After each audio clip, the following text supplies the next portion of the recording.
ترکی کے ایک خوبصورت مگر خاموش گاؤں شہری کوی میں ایک 23 سالہ لڑکی الینا اپنے دادا کے ساتھ رہتی تھی۔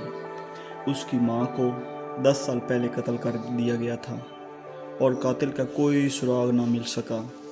الینا ہر رات اپنی ماں کی تصویر کو دیکھتی اور سوچتی، کیا کبھی مجھے پتہ چلے گا کہ آپ کے ساتھ کیا ہوا؟ ایک دن ایک اجنبی نوجوان مراد گاؤں آیا۔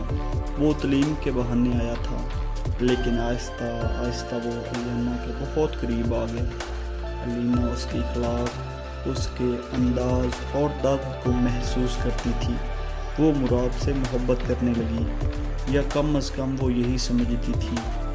لیکن ایک رات دادا کے پرانے صندوق سے ایک پرانی خفیہ فائل ملی۔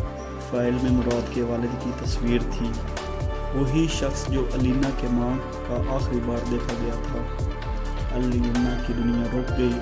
مراد کے والد ہی الینا کی ماں کے قتل میں مرکزی ملزم تھے، لیکن کیس بند کر دیا گیا۔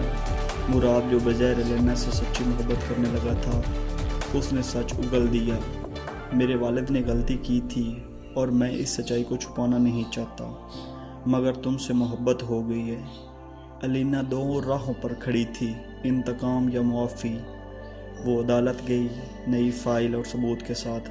مراد نے خود بھی گواہی دی اور اپنے والد کو قانون کے حوالے کیا۔ اس کیس نے پوری ترکی میں ہلچل مچا دی۔ سالوں بعد الینا اور مراد ایک بار پھر ملے، لیکن اس بار محبت اور سچائی دونوں کے ساتھ۔